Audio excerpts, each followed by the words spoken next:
Welcome to The Breakdown with Brodkorb and Becky, a weekly podcast that breaks down politics, policy, and current affairs. I'm Becky Scherr. And I'm Michael Brodkorb. Today we are chatting with Darrin Rosha to break down the Royce White campaign. Darrin was a delegate to the MNGOP state convention as part of Team White, placing his name into nomination on the floor. He serves as legal counsel and advisor on Royce White's senatorial campaign. And Darrin is a practicing attorney here in Minnesota who spent more than 33 years serving in the National Guard. With Darrin, we will break down Royce White's campaign to date and recently obtaining the endorsement for the Republican Party of Minnesota. We will chat through all things financial, break down some recent issues with both fundraising and spending, and we will continue the conversations Michael and I had last week on White's conduct on Twitter and overall combative and questionable persona. Thank you for joining us and enjoy the show. We are excited to be joined today by Darrin Rosha, who is done a variety of things which we'll talk about, but he's currently serving as a unpaid advisor / legal advisor to Royce White's U.S. Senate campaign, and that's why we're having him on here today. But I've known Darrin for 22 years, I think, in a variety of ways. Yes. And Darrin, why don't you introduce yourself to our listeners and maybe explain how you and I first crossed paths? Yeah, you said my name accurately, so I appreciate that. And I have a kind of a relaxed life, or at least I thought I did for a while. Last year, I retired from the Army National Guard, my last assignment out of Missouri, but 28 years with Minnesota. And Thank you for your work and service. Thank you. I appreciate that. I appreciate your support. Working on getting my late 80s mullet back. It's going to take me a while, but and then I also stepped off the university board. I just finished an 8-year stint after a 6-year stint back in the 80s and 90s. And so I had all this time. I've learned my kids' middle names, getting to work on projects around the house. And then now this spring here, got involved a little bit with this fairly unusual U.S. Senate campaign. Have a little office out in the western suburbs out along Lake Orono, and got a few kids and a wife out in Independence with a couple horses, and we got a pretty good gig set up out here. Sounds wonderful. When did we first cross paths politically? I grew up in the 1st District. Owatonna is my hometown, Steele County, just outside of town. And my congressman and political hero as a youngster was a young congressman named Tim Penny. He was a rural conservative Democrat, which doesn't really exist much anymore, but he was very popular in that district, even though it was a primarily Republican district. I had a law office over in St. Paul on Selby with my very dear friend Chris Crutchfield and a third partner, Michael Gibbons, and Tim used to stop by to say hi once in a while. And when Jesse Ventura, to whom he was an advisor, when Governor Ventura announced that he was not going to seek a second term, Tim had stopped by and asked if I was interested in helping or working with him on his campaign. And I said I would be willing to put a sign in my yard or shut down my practice and work for him full time. I didn't have a wife and kids at the time. Shut down my practice and work for him full time or anything in between. And so he asked me to come in. I was his deputy campaign manager and follow him around to various events. And there was this handsome young political operative for the GOP named Brodkorb that was walking around with a character. You said it was Waffle Man. I thought it was Waffle Boy, but Waffle Man, somebody dressed up. I wasn't. I wore a chicken suit in the 98 race. I was not in costume in 2002, but we did have a Waffle Man who did some flip. You were the guide. Yep. You were the emissary, insisting that Waffle Man had the right to be present in those locations. Yes. And so I would run into you there, and we would give each other a bit of grief, good-natured, of course. And Absolutely. I had tried to convince the campaign that somebody should come out with a super soaker filled with the syrup of truth and soak Waffle Boy, but their legal counsel at the time was concerned that it could lead to some kind of an assault claim. And I said, I'll pitch in for the judgment because I think it'd be worth it. That would have been fantastic. So good. That would have been so great. What was it? The syrup of truth? Truth, yeah, whatever. Syrup of truth, and that's fantastic. That would have. Oh my goodness! And knowing the person who played a Waffle Man, or maybe it was Waffle Boy, but Waffle Man, I think they would have liked the syrup. I think it would have been a nice little addition to the day. But that would have been great. True, it would have been real maple syrup. It would have been high quality. We would not have we wouldn't have skimped on Waffle Boy. So that's great. But alas, it didn't happen. But yeah. Yeah, so we've had, and I will just say to you, as I was doing opposition research for the party at the time, Tim Penny was the candidate that was the most we were most concerned about, because I'd worked on the 98 race, and I was with Coleman, and then this time around, seeing Penny was just a juggernaut, and was very concerning to us. And if you remember, in late August, we had Tim in the high 40s.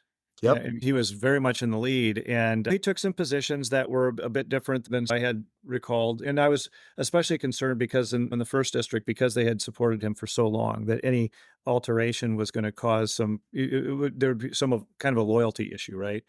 And so we did see some of that, and he was definitely the target of both sides. I told the team at the time that, look, Pawlenty is our opponent. Roger Moe, for all that he had, all the success that he had in state politics, he was not going to really outpoll Skip Humphrey. And part of why I think Ventura won is because the two strongest political figures from the two major parties were running against each other. Coleman and Skip was getting 70% as AG candidate, right?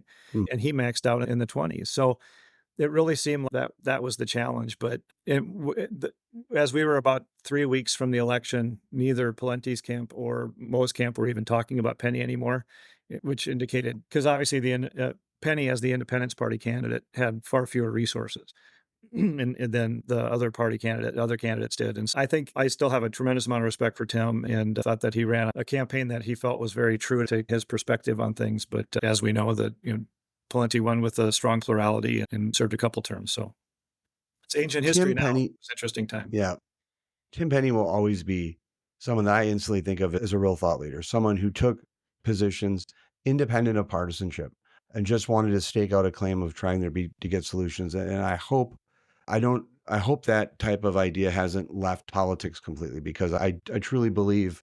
I was 22 years ago, I had a little more hair, and was much more partisan. But as I've gotten a little older and not as much hair, my partisanship has waned, and I've become much more of identify more with the solutions outside of the partisan reigns. I hope he's doing well, and I hope that there's still a place in politics for candidates like that to come at some point. I think that certainly having more ideas is better. And you and I see it very similarly with respect to Tim. I think he's been a great role model for those of us that grew up right behind him as kind of an integrity master and a thought leader in that respect. And yeah, he's gone on to be a strong public servant in southern Minnesota ever since. So a lot of respect for the man.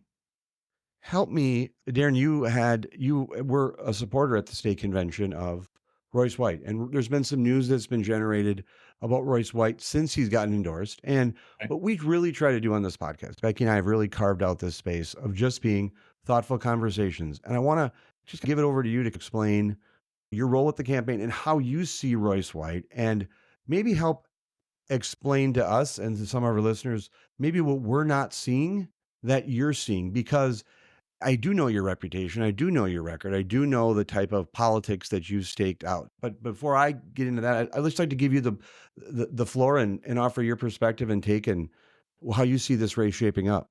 I appreciate the opportunity and honored to be asked to come and visit with you guys today. So, like I said, I was taking things easy and backing off on even a lot of things with kind of the public dynamic with the university, or more generally. But springtime comes around, and even consistent with why I enlisted in the military in the first instance, is I do believe that we all have a role to play. And so even like with partisan politics, even though I imagine it's pretty hard to find anybody that's perfectly aligned with any political party when you think about the range of issues that come up. I've been, for the last 15 years, I've been active with, actually a little more than that, caucusing with the Republican Party. I had, in my younger days, as I said before, I was a conservative rural Democrat, or I guess I said Tim was. I was as well, and even sought public office as a Democrat many years ago. But I've been caucusing with the Republican Party. My general feeling, without going into any specifics, is just that our whole world has shifted quite a ways, and to the point where a lot of the rural conservative Democrats, well, and some even have, gentlemen like Senator Steve Wenzel, or Hmm. former legislator, now caucuses with the Republican Party, because I think that just the alignment had moved so far. So anyway, so I've been active with that, and I feel to keep the system running, people do have to participate. So I was my own Senate district. I was the parliamentarian.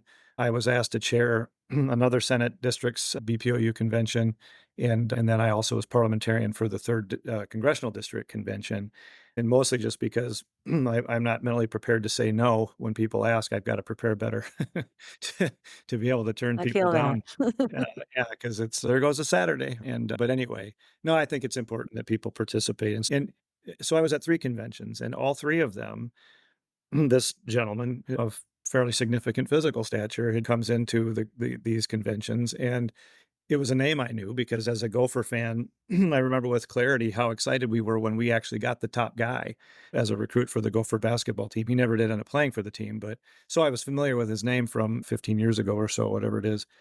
But he came in and in somewhat of an extemporaneous way gave some very charismatic speeches. And with the fairly traditional Republican delegate setup, got standing ovations at all three of them. And I was really impressed. And even the way that he addressed issues, it didn't feel like a typical canned essential casting candidate. It was somebody that came in and talked with some passion and somewhat of a mirror image of a Wellstone. If you ever got to see Paul's people, he just really had a way of moving people. And so I thought that was really significant. And after the third district, I went up and introduced myself, or during that convention, I went up and introduced myself to Royce and we exchanged contact information. And so a few days after the convention, we had a chance to talk and we talked a bit about his campaign setup. Because as Michael, I worked on setting up the Penny campaign. We got that up and running pretty quickly. And I wasn't really familiar with much about the his fifth district run a couple of years earlier. I guess wasn't even aware that it happened. It shows you how sort of partitioned we can be. I'm out here in the West Metro. I wasn't really paying attention to the fifth district race, and so we talked about how things were going, what his perspective was. He has relationships with people that I don't necessarily align with. That I'm not really opposed to them, but I don't. It's a different group of folks. We when he talked about his support from Steve Bannon, I actually had to, his name, I knew he was from the Trump camp, but I had to look him up in Wikipedia to know exactly who he was and what his background was and so on. But talked about what it would mean if he were to run, what it would mean if he were to secure the endorsement and how that could change the dynamic. Because most people have written off the Klobuchar race as being unwinnable for the Republicans because that Amy's very strong. Her numbers have been very strong.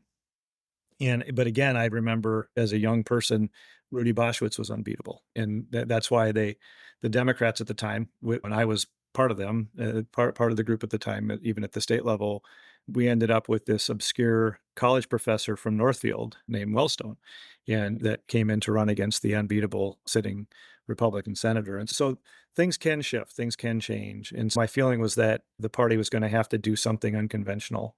And because again, it's been 30 years, and this was part of my nomination speech. It's been 30 years since a Republican statewide candidate has hit 50%. It's been 16 since a Republican has won, and that was the second time that Pawlenty won with plurality. And obviously, there's a real challenge for Republicans on a statewide basis to win a race to win a statewide race. So it was going to have to be somebody that could not only get people motivated in the traditional areas, but somebody who would potentially have the ability to get the ear of communities that don't normally receive the Republican message or listen to it or believe in it. And so my communication with him led me to believe that he has that capacity, he has that potential to be able to run somewhat of an unconventional campaign and reach people that wouldn't normally be reached. The elephant in the room, no pun intended, of course, is that he's got an unusual background. And there's a bunch of stuff. And I have a feeling I'll continue to learn stuff that I didn't know before, just along with the rest of you as we go and as campaigns tend to have that impact. But I look at Royce and he is so different as far as a candidate. We have very close friends in common. My former law partner, his father delivered Royce as a baby, as an infant, and his mother used to babysit my former law partner's younger siblings. So the families have known each other out of Rondo and so on. But Royce he's had a life that none of us can really, most of us, I should say, can't really relate to. He was raised by a single parent in the Rondo neighborhood. And at 17 years old, he was thrust onto the national stage, as a lot of people thought was the top high school basketball player in the nation, not just in Minnesota. And one wouldn't be surprised that one might make some decisions in those early years without, depending on what kind of guidance and support he had. And so I didn't see those kinds of challenges that he ran into and has run into, and some of them are still lingering and we could talk about the specifics about it, but I didn't think that they really were a reflection of any kind of a moral or ethical problem, but just more a matter of facing challenges that most of us don't have the opportunity to face. And sometimes he made great decisions and had a big impact. Mental health is now a part of the NBA collective bargaining agreement. I don't think he gets much credit for that, but he was the one that I think was the vanguard on that. And then some other challenges, such as some financial and other workings that I know if I was facing those kinds of opportunities and numbers at 21, 22 years old, I very well may have made mistakes as well. And he's never run from any of them, at least not that I'm aware of, and continues to try to address those things. So putting all that stuff aside and back to him as a candidate, I think that he's really unique. And quite frankly, for the Republican Party to be successful on a statewide level, something unique is going to happen because the status quo has not been very favorable. So that kind of brings me to where I am right now. And I appreciate you letting me have a soliloquy for however many minutes I just rattled off, but that's you asked, so shame on you for asking. Absolutely. No, and you're with me on I'm with you on a lot of that stuff. You're with me on a lot of stuff. I remember having seen Senator Wellstone speak. I was not around in the 90 campaign when he first won. I was there. I worked on the 96 campaign with Boschwitz when he attempted to win his seat back and he lost. Yeah. I was there in 2002 when he ran for reelection, and I was the opposition researcher, did opposition research for the party. So I saw him quite a bit and knew a number of his speeches. Where I see the disconnect a little bit is you're with me on all that stuff, but it's to think that behind who Wellstone was somewhat of an operation. There was an operation that did some simple blocking and tackling, to use the football analogy with a basketball player. And that's where I think the shortcoming here is that I'm with you. I'm with you on all the things you're saying until we get to the point where he stands up at a convention, gets endorsed, and it doesn't seem that there was any basic vetting of him at all. And so now what's happened is not the type of campaign that I think a lot of people would have signed up for. This is an entirely different type of campaign. And it seems like Republicans in this instance just got a bit ahead of themselves. And that's the part I'm confused about is where at what point did anyone know these things on the campaign, and why was there not an attempt to proactively get out ahead of them and message on them of it? Because some of these, Darrin, are not just mistakes made as someone who's just on the basketball scene. Some of these are mistakes that were happened, some of them very recently. Some of these court orders are recently. And so that's the separation. And let me also just say, I don't know how much you've listened to the podcast before, but this is something, and Becky can please attest to this.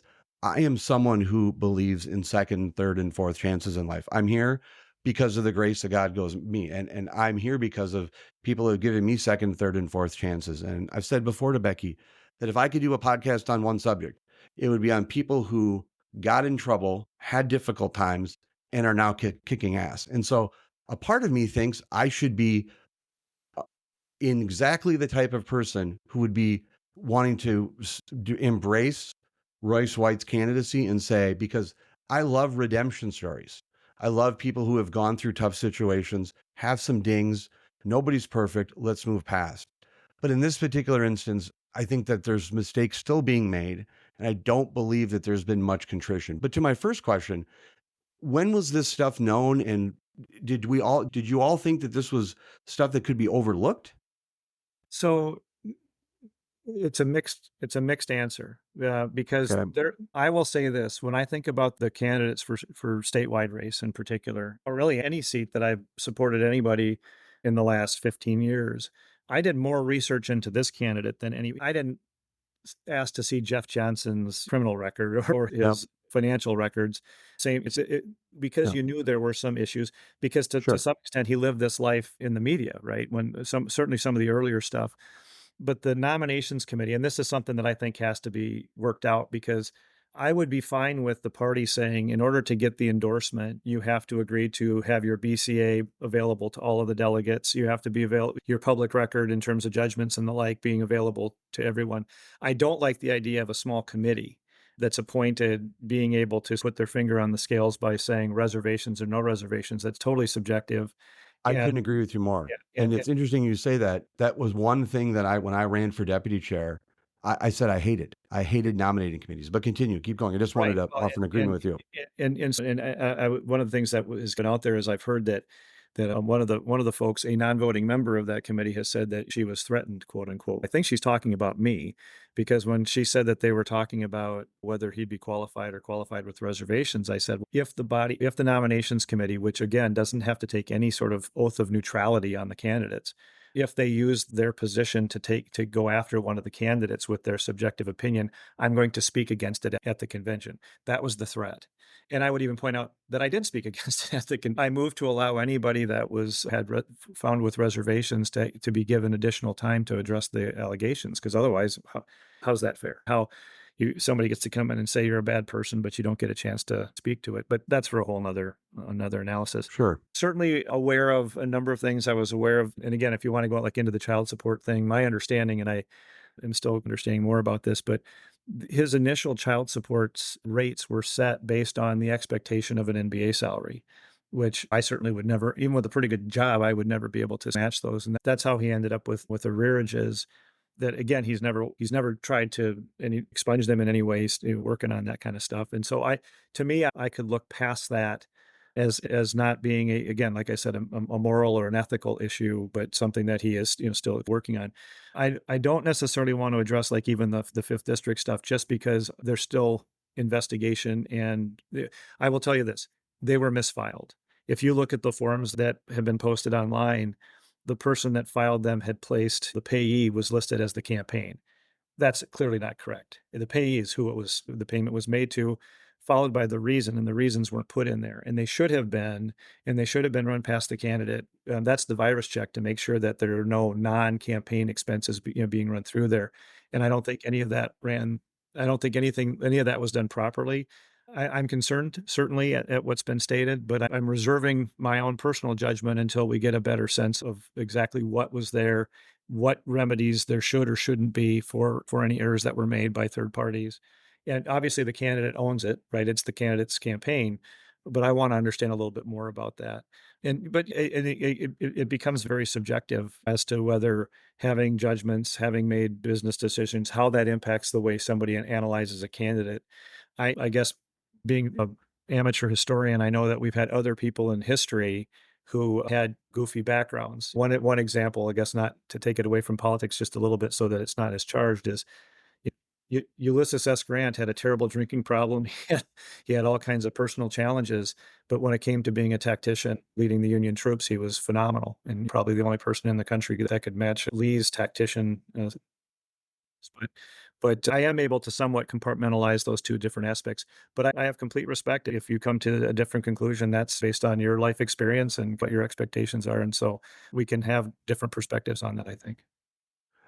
From my perspective, I think the challenge here is that it this some of this stuff is problematic, and I disagree with some of your characterizations of it. If right now we have a Senate candidate, we have an endorsed Republican Senate candidate who's under immense scrutiny as to whether he spent money at a strip club during his 2022 campaign for Congress, and all of those are issues I think that are relatively easy to I don't think that's something that can just be dismissed. I don't think that's something. Those are some substantive issues. Those are potentially some legal issues that he's facing related to some of those spendings. And the question that I think is, to me, I look at the 2022 race and I see a situation where a candidate ran and then used his federal election committee a little bit to travel around the country and partake in a lifestyle completely unrelated to running for Congress. And so part of me thinks, what's to prevent that from happening this time around? Because we're dealing with a candidate who doesn't have a ton of money. And regardless of how you want to frame up some of his legal issues, doesn't have a very good track record of handling money. And so the question is what was done in 2022 going to happen on this Senate race? Because these headlines are not good. And this stuff necessarily it wasn't hidden. It just wasn't pursued and looked after at the time. See I, my I point? I do, and again, yeah, I've had some conversations that you haven't been privy to, which maybe changes things just a little bit. I certainly can't say that your characterization based on what you have been exposed to would be consistent with that, because when you say you had a candidate that spent money at a club, one of the questions is, should that have been listed as a campaign expense? And I'm still trying to understand exactly how things were reported the way that they were. If I had my preference, clearly these issues wouldn't be in front of us right now, but this is the time to look at them. And as far as voters are concerned, especially, I've been fascinated to look at the ratios in the public dialogue about these things. And to some extent, with what's happened with the bludgeoning of both the president and his former president opponent, the allegations against them, it's just like every day there's something new. And it almost feels like the bar is being lowered to a point where people just expect that candidates are going to have these kinds of things thrown at them. That doesn't make it right, certainly, but it'll be interesting to see what impact that would have on the way people perceive things. I'm not at a point yet where I can make the condemnation. I still there's still a lot of information that I want to understand how this ended up where it is. What is the appropriate way to address this issue? Because I do know that the candidate was not privy to the report before it was sent in. And so he would not have had the opportunity to say, wait a minute, what's this, to understand how these were used. But again, I'm not in a position to defend it at this point, but I just say that I hear what you're saying. I think that those are reasonable concerns to have, and looking to get more information before I would reach a final opinion on it. Let me ask you then, because you framed this up in somewhat of an interesting way, and again, I really appreciate coming on to discuss Yep. it. But I think it's interesting. Do you, this stuff is, as you kind of being thrown at him? Is this stuff that you think shouldn't be litigated by the voters? Looking, for instance, is it out of bounds to look at his past filings? Is it out of bounds to look at public court records and to see orders for protection that were issued against Royce White by the court because of allegations and abuse and other things that happened? There were orders for protection that were granted as the court reached a determination that there was physical abuse against him. I don't think that stuff is out of bounds to bring up to a candidate or to raise about their competency to serve. Do you think that stuff is out of bounds? Not at all. And in fact, you crossed over a pretty big gap there. First, let's talk about the financial reports. I think all of it is fair game for the public to review and consider. And absolutely the way previous filings were made. I think that it is important to have it in context, especially when you start talking about, as a state house candidate many years ago, I kept pretty much all of my own books. I had someone that helped me track things, but ultimately I did my own filings. At a federal level, you're not necessarily going to be doing that just because of the size of the enterprise. But no, I think it's absolutely something that people can consider and make judgments about. I'm just saying in this particular instance, there are clearly errors that in the way the thing was filed, and that's what I'm waiting to have a better understanding of. But under no circumstances would I say the public doesn't have a right to know and shouldn't be able to make decisions about that. When you start to move into the kind of the family law stuff or the OFP stuff, I would point out that unless I missed something, all of these are ex parte orders. And having done a little bit of family law back in the day, on both sides of the dispute, OFPs are granted almost every time, and they almost always include fairly strong allegations. They're not litigated to a finding of truth. They are granted as a way of, and I can tell you as a judge, if somebody came to me ex parte, and ex parte means that just the one side shows up, the other side is not there. If the one side comes in and says, I fear for my safety, I'm going to grant the order, because the last thing I would want is for someone, to deny the order and then have somebody be harmed as a result of that. And so OFPs are granted pretty routinely. There are other dynamics. I know that in one of the instances, it was an ex-wife. They were having disputes. And again, these are pretty powerful tools in those debates. They're now back together. They live together and so on. And again, it's really hard to litigate these things in public, let alone even in court in an ex parte way. So I because of my background with that area of law, yeah, I tend to maybe take a more accommodating perspective until I know something more specific, if there was evidence of injury and so on and so forth. And maybe that's part of why I'm a little bit more cautious before jumping to conclusions on that. But even those things, even the OFPs, it's part of the public record, and I think voters should be able to access the information they choose to look into, and they can draw the conclusions that they want. So. One of Uh, the orders I'm looking at here is an order for protection following a hearing. So there was a hearing. It appears that Royce did not attend, yes. but the order was granted after a hearing. Yeah, there's a Acts hearing. of There's a hearing, but they're ex parte. It's only when parties at the hearing. They don't. no, It's not that's on.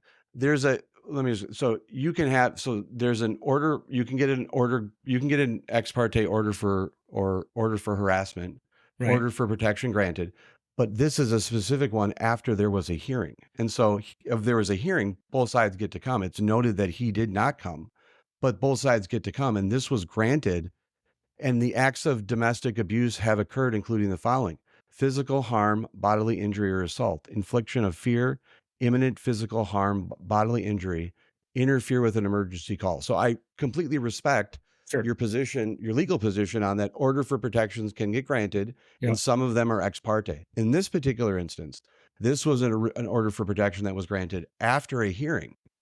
and signed, and he had the opportunity to come and didn't come. I have to. I don't. I'm not familiar with the particular document. But I'll have to take a look at that. And then again, and so just to, not to drill too much down on this stuff, but then there was a he pled guilty to violating an OFP in, I think, 2020. And so Did he plead guilty or was charged and dismissed? he pleaded guilty. It was a stay of adjudication, but he Okay, did plead guilty. I'm not Yes. tracking that one either. Yeah, so he pled guilty to a misdemeanor violation of an order for protection. And then that was a stayed, but he did plead guilty and he signed a guilty plea admitting it. So I understand the legalese. I understand all the legalese, but this is the disconnect that I have. And Darrin, I say this again, and what doesn't make sense in this equation is you, because I've known you for 22 years. I know who you are, and I'm like, this doesn't make any sense to me. And so part of this discussion isn't to go after you and have there be but it's to explain it, because I know the type of I know the type of thoughtful, deliberative politics you've engaged in over the years. And this one is just a head scratcher to me, because then you take this kind of behavior in the past and then you couple it with the online persona of what he's been doing. And all of this, to me, all of this stuff makes sense, because if, as you're describing it, someone who was thrust into the NBA at an early age and then had to deal with some things early in his life, what I think Minnesotans are seeing is this narrative that's been portrayed in the court records, which again is, in some instances, they are ordered for protection, they're granted, others are not. But then you see this behavior that exists online with him right now. And to me, it's someone who's not ready is not ready for the scrutiny of a campaign, is not ready for the scrutiny of a campaign, and is not prepared for what he's about to experience. And that's my concern. And I think that like I said, I think that you can absolutely come to that conclusion, and I think there will be a lot of people that have to ask those questions. It's interesting also because one of the challenges that I think we have, I think everybody has across the country and maybe worldwide, is it takes a long time before you actually get down to the policy differences between the candidates, right? We talk a lot about the ad hominem stuff, the personal stuff, and where that has an impact and when should that have an impact. You saw this right in that with the Senator Mitchell dialogue at the legislature, where now the Republican Party is saying, "Hey, we should have a standard that we have to meet," and the objective evidence about what happened at this stepmother's house shows that that standard's not met, and this person should be out. Well, clearly, the Democrats very much wanted to keep her in, and said we can't really be sure what exactly happened and so on, because from a policy standpoint, they needed that vote desperately. Otherwise, they're frozen out of all that late session stuff. And again, getting back to the candidate himself and what is his capacity, my assessment is that based on what I understand of the dynamics and of the things, and there's some things that I want to go back and take a look at, based on what you were just talking about, but based on what I knew at the time, certainly, and even up until this point right now, I'm still trying to balance between what are the challenges that may come up in those kinds of conversations against this person's ability to reach new communities, to motivate voters, to as a sort of charismatic persona. You're right, very different than Wellstone. That's why I use the mirror image as opposed to Mhm. as opposed to carbon copy. But I think that he's somebody that has the ability to get people's attention in a way that the party has lacked in a long time. And even though we've had phenomenal individuals, very strong personalities, very excellent folks that have run for office, but they haven't been able to overcome some of the challenges or some of the advantages that the Democrats have on statewide races. This candidate think has a skill set that gives him a chance that I think others maybe haven't had. And so I'll continue to review the concerns that people raise and from my own personal standpoint. But otherwise, I do think people can disagree on it as we need about four of these conversations, I think, to really get into the guts of it. But I understand what you're saying, Michael, and like I said, I think a lot of people will be coming at it from your perspective. I think there are a lot of folks out there, and this is again watching the ratio on the public dialogue. There are a lot of people that are just so used to it being such a bludgeoning of the candidates that they almost stop even listening to that, and they just start focusing. What are they saying? What are they saying they're going to do if they're elected? And I think that there's a value in that as well. And to the extent that he gets to that point where they're having to make a decision between the two candidates, that our incumbent senator has 18 years behind her, and people can look at the success or failures of the policies that she's advocated over that period compared to what he's saying he would do if he's in that position. And maybe at some point in time, that's where the public is conducting the analysis.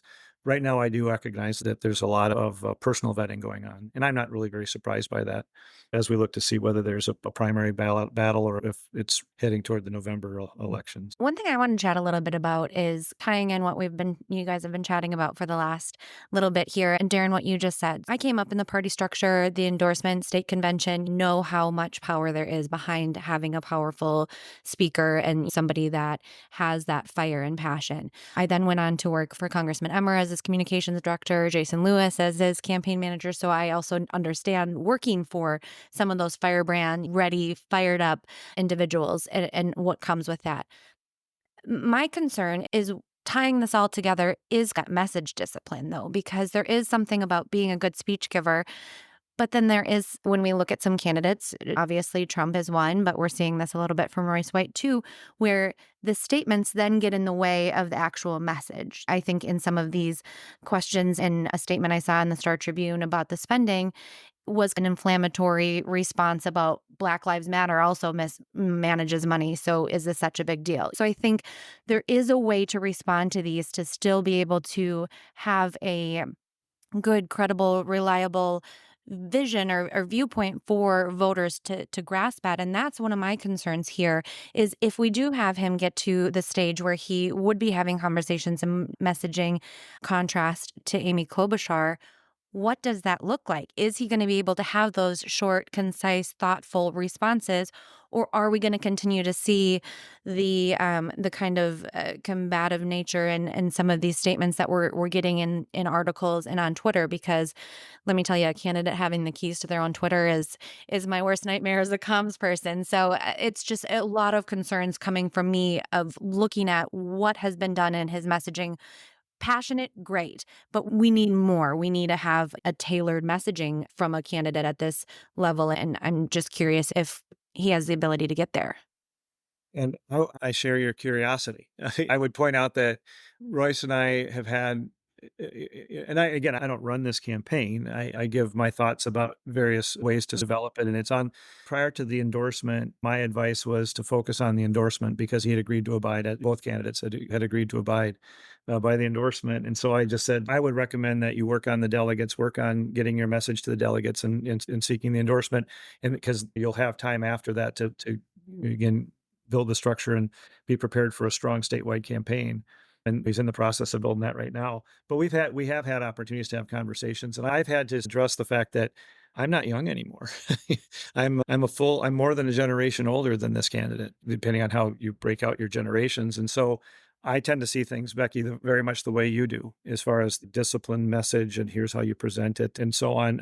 We're still working on that. We're still having that dialogue on how to communicate and where's the upside of certain kinds of communication as opposed to what are the potential downsides of certain kinds of communication, if that makes any sense. And so it is, again, this is a very different kind of candidate than has been put forward in the past. And so he has his own concept of how some of these things are communicated and what should be communicated.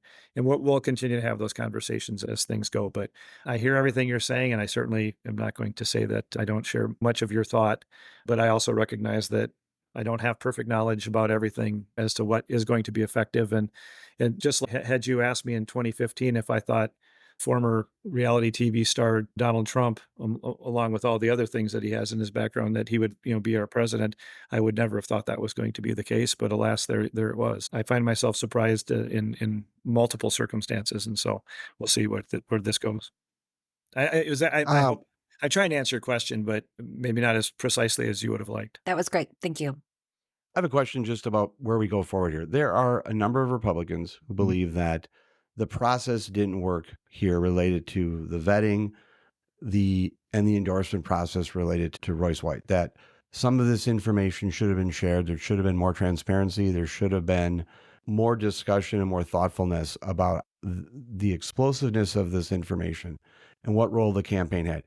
Do you think, in hindsight, that to what degree you were involved, that the campaign handled this information well? And do you think that what do you say to Republicans out there who are looking at this and saying this is a campaign even 8 days past the endorsement or 9, 10 days after the endorsement still isn't on top of this stuff. Do you think you're going to get a challenger in the primary? And do you think that the endorsement process worked in this matter, specifically related to the vetting and the discussions on what was shared and what was known? My general feeling is that the process worked as well as the process is able to work. Obviously, in 1990, again, this is a bit before your time. Let's see, 90. I want to make sure I've got the right date, the right campaign date. The Republicans put forward a highly respectable business person named John Grunseth. And then things came out just before the election that ultimately resulted in him withdrawing. I don't think you can have a perfect process that would avoid any potential for something to come out later that creates a problem. And Becky, I think you've got familiarity with other circumstances where things come out and they're just pounded on somebody in statewide races that way. But the committee stated reservations and they talked about some of the things that you've talked about, maybe not with quite as much precision, but they did talk about there being problems, financial problems, the judgment issues. And I know people were talking about the orders and the risk that those orders presented as to people having concerns and so on. And the body still, even after having been, told those things, supported him. In first ballot 67, that's pretty, relatively rare at these kinds of, at this level. And again, we're still continuing forward as to what else is out there. The idea that the party is able to conduct these vettings in such a dramatic way. And then when you present it, the delegates may just not agree. And that seems to be what happened here. I think the delegates understood maybe not the full complexity of everything and so on, but they definitely understood that this is a human being with flaws. I think we all have them. Some are more pronounced perhaps in the legal system than others. But the body decided to even with him being the one with reservations, because his opponent did not have any reservations. He was recommended without reservations, and still the body went strongly in favor of Royce. I can't predict if there's going to be a primary battle. I'm not aware of one yet. If Mr. Fraser, who ran at the state convention, he promised the nominations committee, according to the nominations committee members, that he would abide by the endorsement. There was no qualification in that. There was no, unless we find out that the other candidate's got some baggage. If he were to run, as a military veteran myself, I would find that to be a bit problematic. When you give your word, you give your word. And I think that would be a fair concern that a lot of people would have. Interestingly enough, I almost find that to be more challenging than some of the things that we're talking about with respect to Royce. But I guess we'll find out. We'll find out. I think the process is broken? No. I think it may be good for educating folks to say, here's how we have to, I think, look into these things. Because I do know that Royce submitted to a BCA and and the public records were searched by the committee. And so the one thing that you could say wasn't necessarily there is I don't know that the scouring of his 5th district stuff, which I wasn't tracking prior to the convention, and the issues with that need to be addressed. That I don't think that was necessarily part of the dialogue at that point, but it certainly is a public record. Anybody could have looked into it at that point. And so the question is, how much do we expect individual delegates to look into that stuff? How much is the party's obligation, and how should that be presented? And as Michael, as you and I have talked about, I think anything that's public should be available to the delegates, and so that they can review it and make decisions that way as well. But we'll see if somebody enters the primary, and we'll see how the candidate and his team are able to respond to these concerns that have come up. And then the public obviously will have to make a decision as to whether they're adequate to get past that and get to the issues as Becky has described a minute ago. Darrin, I want to give you a chance to respond to this, and then I want to be respectful of your time. You've been so generous with your time today. I want to give you a chance to respond. My take today is that someone should run against Royce White, because I have doubts that the process worked, because I would say to you that based on the reaction of what I've heard from delegates that I've spoken to, I don't think a lot of this information was known. I think that there was some issues that were known, but I don't think a lot of it was known. And I think that there could have been more. I think this will be a learning lesson, I think, for the party and the nominating committees. I've always disagreed with nominating committees because I think they come at the wrong end of the process. I think that because what you do is you have a candidate you have campaigns running all across the state, and they come to the state convention, and it's at that point you decide whether they get to speak or not. If you're going to have these committees, empower them to do the right thing, and because you're setting it up for a conflict at the state convention when you come out at the last minute and you make these declarations about candidates being with reservations or with not. And I do have concerns. I think there's been a number of delegates that have reached out to me who said they didn't know this information.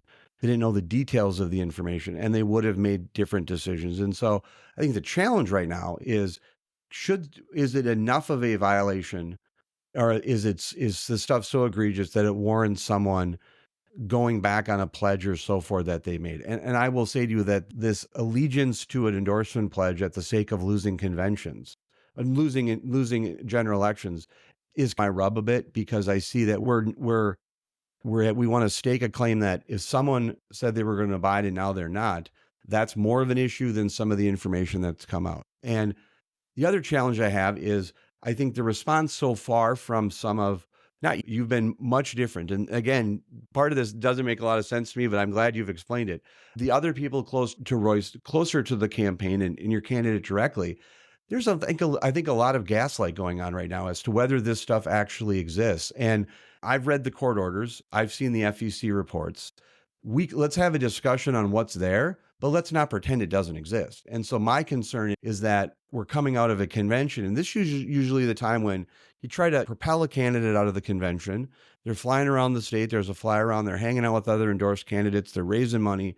That's not what's happening here. And so from the standpoint of the fact that I think this campaign is so far behind, to me, I think someone needs to get in. But that's just my take.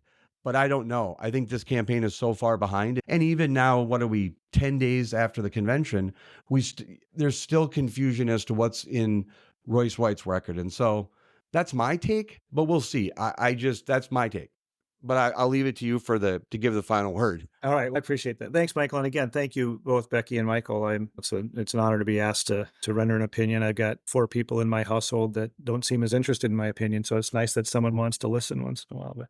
But whether I have anything valuable to say is, of course, another matter altogether. But where I disagree with you on this, Michael, is that ultimately we're talking about the subjective. And while I agree that you can reach a point of subjectivity or subjective analysis where you can come to the conclusion that somebody is not your candidate, it's very much a matter of opinion. Because to take that position that, oh, look, I made a promise there, but now I found subjective reasons to break my promise, then the promise is worth nothing, because the promise wasn't qualified. It was a complete "I will abide." And so obviously it'd be one thing if the candidate was unable to run or dropped out personally or something happened to them. That obviously would lift that, because now the endorsement no longer exists. But because then what happens when you say, wait a minute, when this person was endorsed, I don't think the delegates knew that this was that person's position on Social Security, on the changes to Social Security. And because of that, now I'm going to say there are enough delegates that don't like that opinion that I'm going to go ahead and run. I know that sounds facile, but it's true.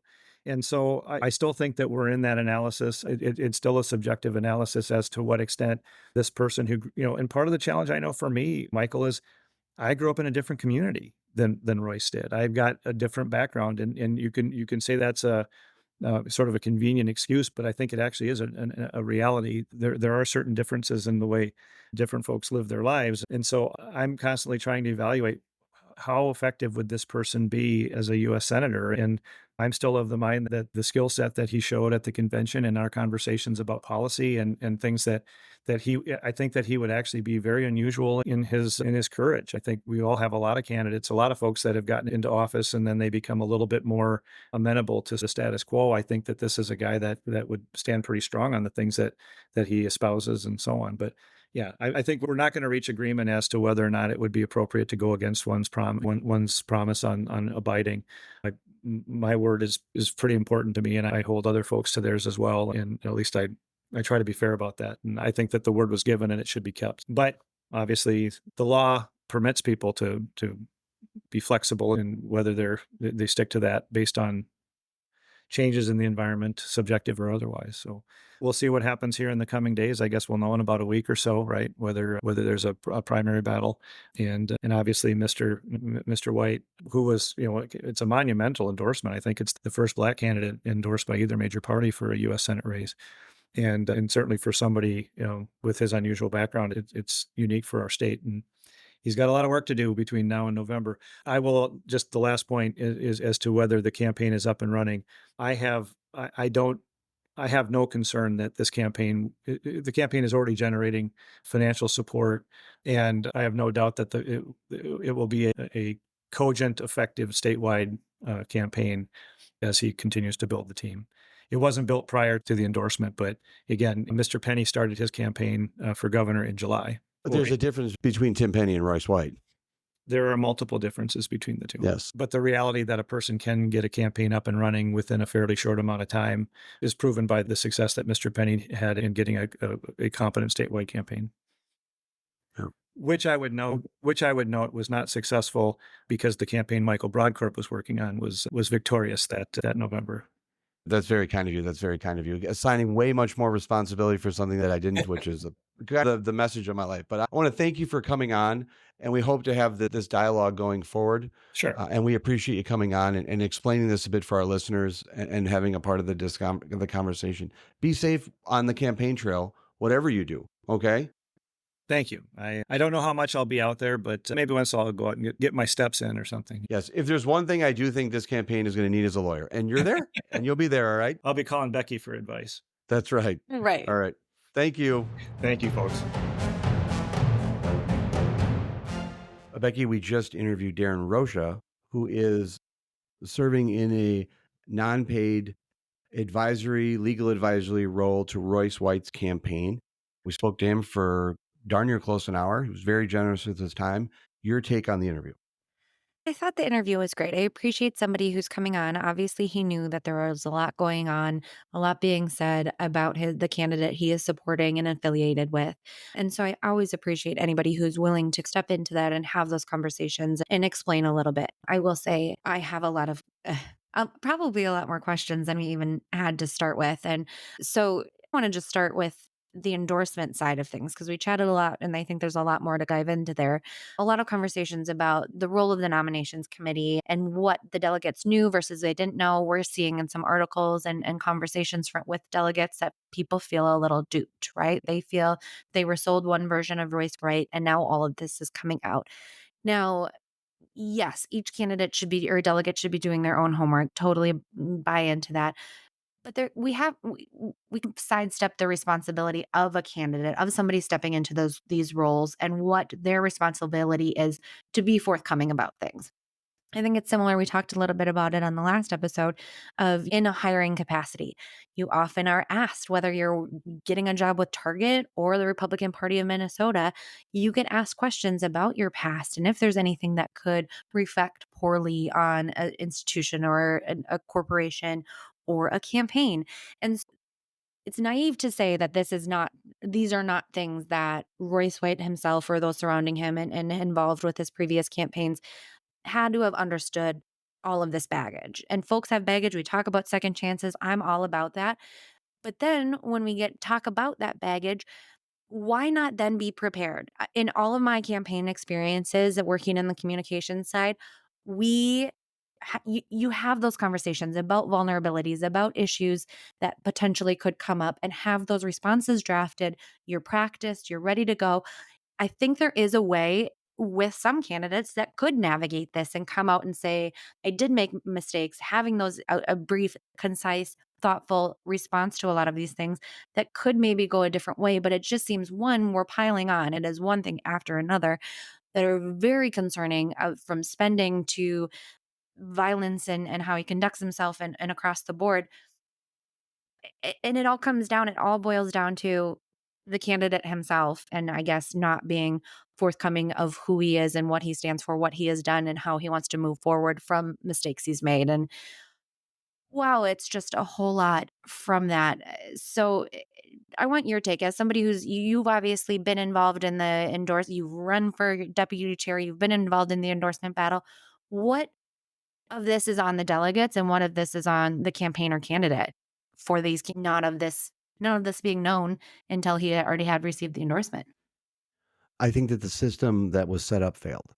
I think that with two things, we had a campaign that I think that was somewhat resistant to acknowledging the role of the nominating committee process. That has come through very clearly. I think we heard some of that from Darrin in our interview. I'm opposed to, I've also had some frustration with nominating committees because what happens is, and for our listeners that don't understand, there's a variety of committees that exist in the lead up to a state convention. We have a rules committee, we have a constitution committee. One of the other ones is a nominating committee. Generally, the practice of the nominating committee is to interview the candidates and then give a report to the delegation, to the convention, and say, we found this candidate to be qualified, uh, non-qualified with reservations. What was done in this instance with Royce White was he was qualified with reservations. And that was, I think it's a system that I've rejected because when I was deputy chair, I did not like because I think it comes at the end of the process rather than at the beginning. These can be discussed. None of the material on Royce White that came out at the convention was, in essence, stuff that wasn't already in the public arena. What happens in this case, though, is that you had a campaign that came in and also didn't, I think, do very thorough vetting. Some of the information, what are we now, 10 days since Royce White's endorsement and the campaign, to the degree which Darrin is a representative of the campaign, there's still some confusion as what's out there. This isn't difficult material to find. What they need to do, what someone from the campaign needs to do is they need to go to a courthouse, they need to publicly pull these files, and then do a conversation with their candidate to have a debrief. The problem is that I think part of the reason that it's not known fully is I don't think the campaign wants to accept the premise that they know it all because then they can dispute the existence of it. I know how to read. I understand court proceedings. I know what an OFP is. I know that they're granted sometimes ex parte. These were adjudicated cases. There was a hearing held in this matter. A judge in this case did find that there were documented instances of physical abuse, a variety of threats. That is what the court determined here. And we can talk about the procedural reasons, but the reality is I stand by my position that had this information fully been shared with the delegates, he would not have been endorsed. I stand by that position. And I think there's been a material breach of how the endorsement process was run. I think that there's a lot of people that are to blame for that. I don't blame the Republican Party for the process. I think that in this particular instance, I think a variety of campaigns should have done more to get information out and to get it shared. Because here's the problem. Royce White is challenging all of these underlying facts. It's not as if he's coming up to the microphone and saying, look, folks, this is who I am. These are the mistakes I made. Exactly. Let's own it. That's not what he's doing. He's not owning those things. He's not saying that this is true. He's questioning the existence. And so the game we're going to play here is whether this stuff actually exists. We're going to dispute it. We're going to call it a character assassinations. This is the vetting process. I'm a voter. I get to vet the records of people, and how anyone else chooses to vet candidates' records is up to them. But going down to a courthouse and examining public court files that have been filed against Royce White and show that a court has come to a determination that there have been instances of physical abuse. There have been instances of let me just go through these again: physical harm, bodily injury, or assault, infliction of fear, imminent physical harm, bodily injury or assault, and interfering with an emergency call. A court has come to a determination that happened. Acts of domestic abuse have occurred, including the following: physical harm, bodily injury or assault, infliction of fear or imminent physical harm, bodily injury or assault, and interfering with an emergency call. What the court has in essence determined is that someone was being beat while they were trying to call 911, and the process of that person who was making the 911 call was blocked from making that as they were attempting to call for help. That's not I'm not going to entertain the fact that that's not in the court file. And that's in black and white lettering. And I'm not going to engage in this kind of gaslighting. That stuff didn't exist. And so we can talk about all these situations, but I think the problem with Royce White's campaign and the people close to him is they're just not accepting this stuff, and they're challenging. They're going to try to gaslight people and say that it doesn't exist, and it does. And that's my frustration. If they owned it, if they accepted responsibility for what was there, that would be the mature step. And again, Becky, as we've discussed, knock on wood, I've made mistakes, a number of mistakes. I'm here because people believed in second and third and fourth chances were with me. In reality, Royce White should be the exact type of candidate who's gone through those experiences that we should be inviting on this podcast and having on, because I absolutely identify with people who've gone through tough circumstances. But one of my conditions is that they accept responsibility and not gaslight people. And so that's my frustration is with Royce White's side. It's this, that's not what's really there. You're misreading it. Let me explain it to you. No, I don't need it explained to me. I understand. I know how to read an FCC report. I know how to look at this stuff and understand these files. And that's where I think the problem is that I think even today, Royce White is not in a position to be an effective candidate for the United States Senate. Then what we get to is because when candidates do that, what have I consistently said? People like when people these not to say that what's in Royce White's past is tolerable and palatable to voters, but people make mistakes. People accept responsibility for their mistakes. And I believe, and we've discussed those examples of people who've done that. That's not what we're getting here with Royce White. We're getting someone who is acting online, and the only kind of lens that we have into who someone is, I think, and I don't think we've ever discussed this before, is social media. And that's the lens into their life. And so when someone is obnoxious and swears and uses I can't even describe it as foul language, but uses just disgusting, crude, misogynistic language to describe his enemies and people that he disagrees with and anyone who that's a window into who they are. And when I look at Royce White's behavior online, I couple it with what I've seen in the court file and what I've seen littered through all these reports. This is not someone who I think has the type of control and discipline and has full use of their faculties to handle the pressure and rigors of a campaign. I stand by my position that this is has the potential to not end very well for Royce White. And we've gotten to the point of partisanship where I think that there's some substantive issues here. So I want to hit on a couple of the things you just mentioned. I want to start with I was going back and thinking about our previous conversation with Sarah Gadd, who was running for another long shot seat and race and had a very troubling past, but she was very forthcoming. She talked about her past and what she has learned and how it drove her to get her law degree and to be the candidate she is and why she wants to serve. And was very open and honest with the troubles that she has had with the law and being in jail and prison and the like. And now, not saying that we have the exact, it's not apples and apples here, but we're getting none of that acknowledgement and acceptance and really thoughtful response of why those things may be true and how we're going to move forward and learn. And I think that's in fact, I think we're getting quite the opposite. In some of these statements we're getting, again, it's exactly what you were talking. It's the gaslighting. It's the not acknowledging really what it is. When one of the questionable spending was $1,200 at a full nude strip club. And when asked about it, White said, I don't necessarily recall that. I'm sure it's just probably somebody using the wrong card in their wallet. If you're spending $1,200 at a strip club, I'm pretty sure that person's going to make sure you're not using a campaign card for that. Also, in response to the spending, he said, what charges are being considered extravagant? Was it extravagant for Black Lives Matter to buy mansions? Was that extravagant? Is it extravagant for Ilhan Omar to have paid her own spouse $500,000 out of her campaign? Now, again, it goes on and on. And again, it just isn't us saying, that's interesting. I was, as which I want to get into a comment that Darrin did share that he wasn't privy to this report. There is a way to respond and say, I didn't fully look through that. If there are any discrepancies, we're going to look through, make sure that we filed everything properly.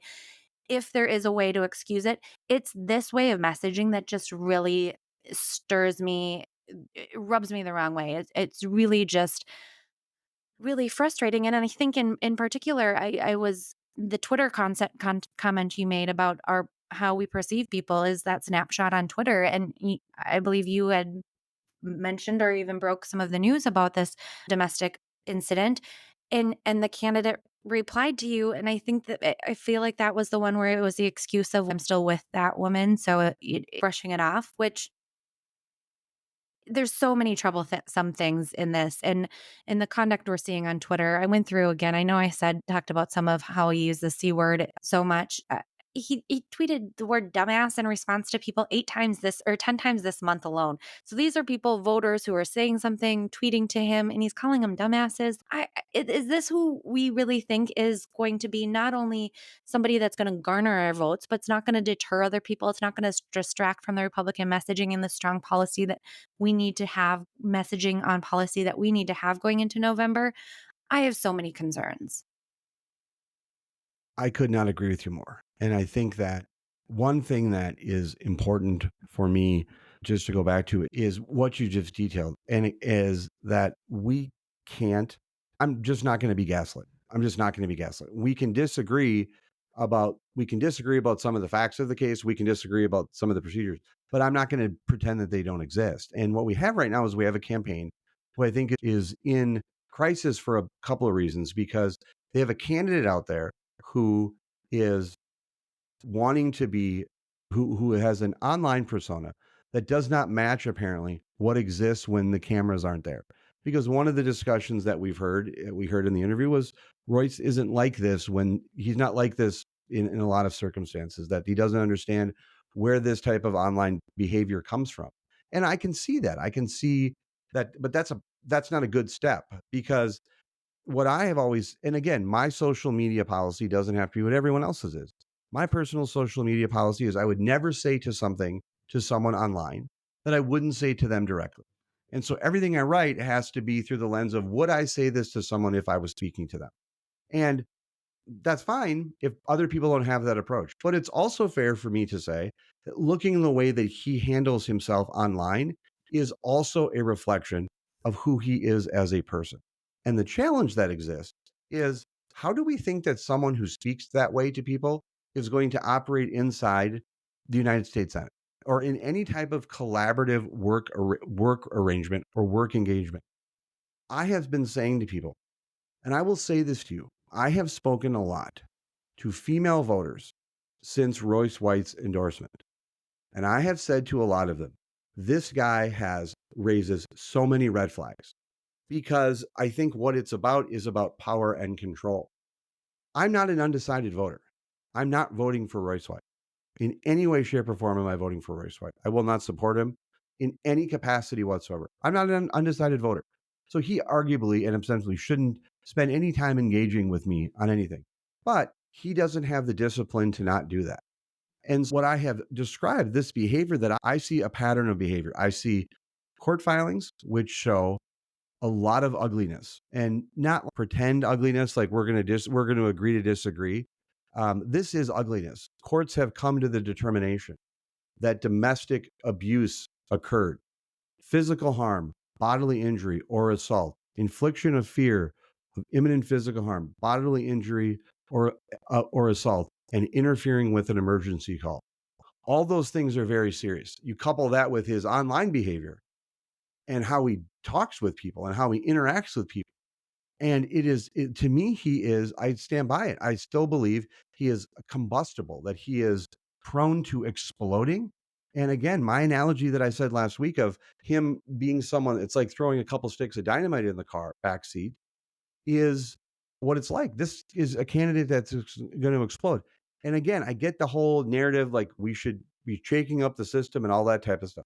There's a big difference between a shaking up the system type candidate and someone who acts in this type of foul, disrespectful, and physically abusive way towards people.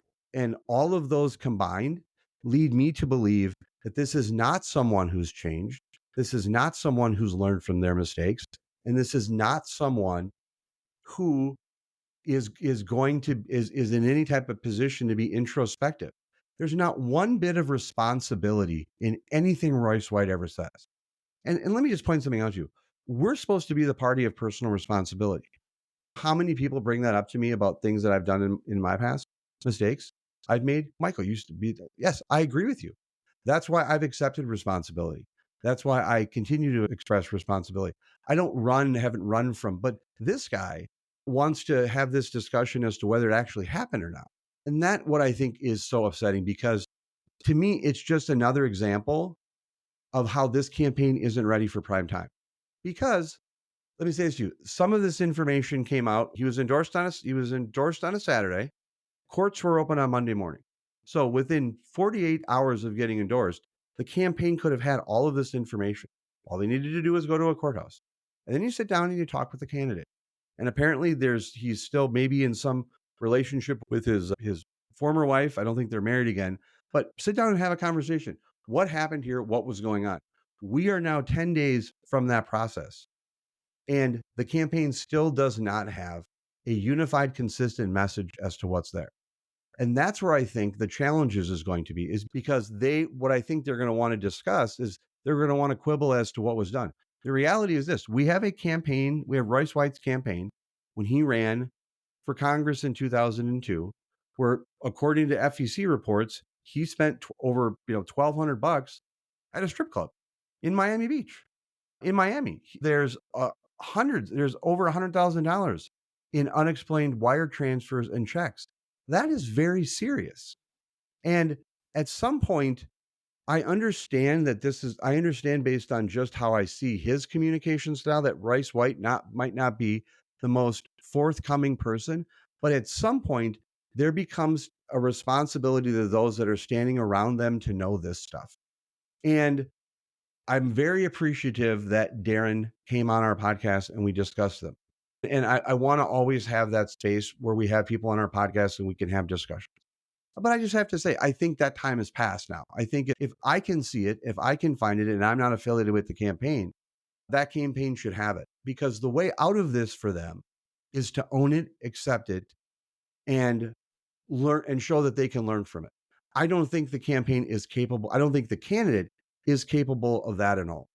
And what concerns me so much is it's the combination of the combustibility of him. It's how he's acting online with just rough, coarse, obnoxious, crude, disgusting language, coupled with what's in his past track record. This is not someone who I think who has learned much and has not grown and developed. And I'm not interested in doing anything to platform that. I think it's likely we can have some off-air discussions. I'd be open to having maybe Darrin come back on and we can discuss about that offline. But I'd be really hard pressed, Becky, to vote.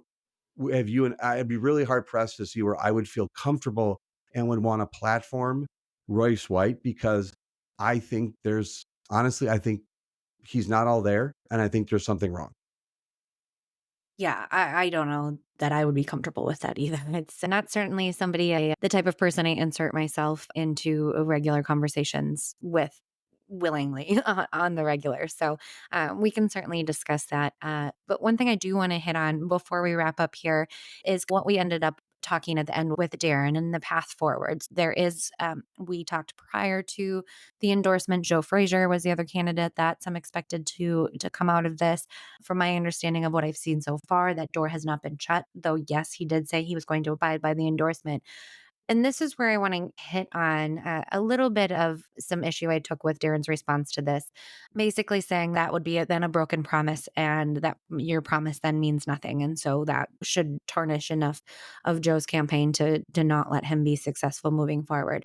Um, from my personal you don't get to have a moral compass on the endorsement and not have a moral compass about everything else we've discussed, right? You don't get to say a broken endorsement promise holds more weight than if you have restraining physical abuse in your past against your wife, who you should be cherishing and living and holding on on a platform. You shouldn't have more of a moral compass about that endorsement, abiding by the endorsement, than you do about honoring promises to donors to spend their money respectfully, being respectful to voters or just people in general. It doesn't have to be all of these don't have to be voters that he's interacting with and being disrespectful.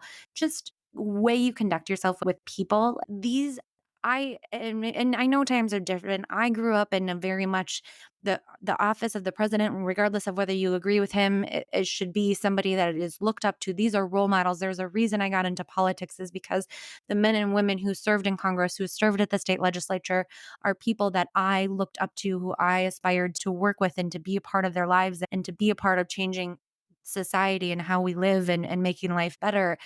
And this is just not somebody who I believe stands for that. And I just feel like to me, we've talked a lot about doing away with the endorsement process. So it's not like this is news breaking here, but abiding by the endorsement can fly out the window for all I care when it comes to this, because the delegates were duped. Voters got a candidate who is not worthy of being the Republican endorsed candidate. And I believe that we Republican voters and just Minnesotans in general deserve a better option and deserve an option in general in it. And I hope Joe Frazier runs for the primary.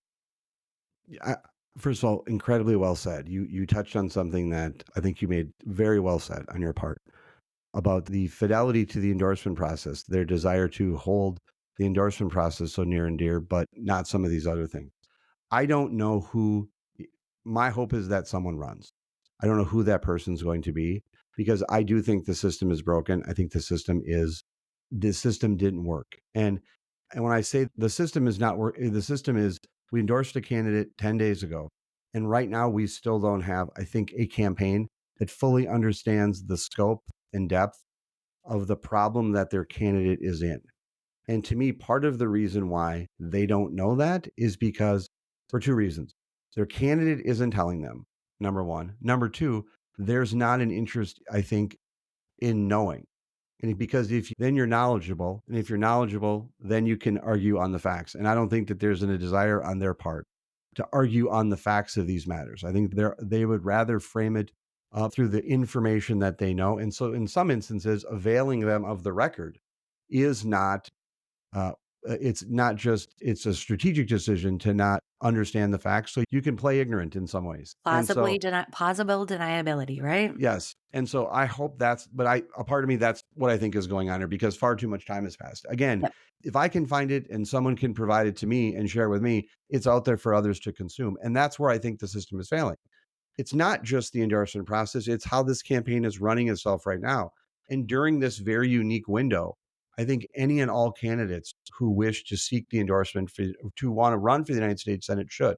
I think Frazier right now is in the best position to challenge.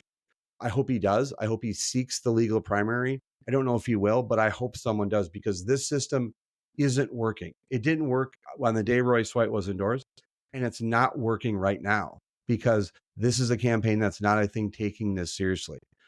A lot of times, you've been there, and it's probably in some circumstances I know that I've been, where I've seen candidates that win the endorsement and it overwhelms them. I will frequently say sometimes that if you win the lottery, that doesn't mean you're good at business. Mhm. Okay.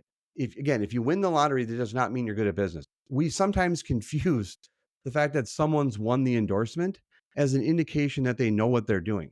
This is not, this is exactly one of those Yep. situations. This campaign does not know what they're doing.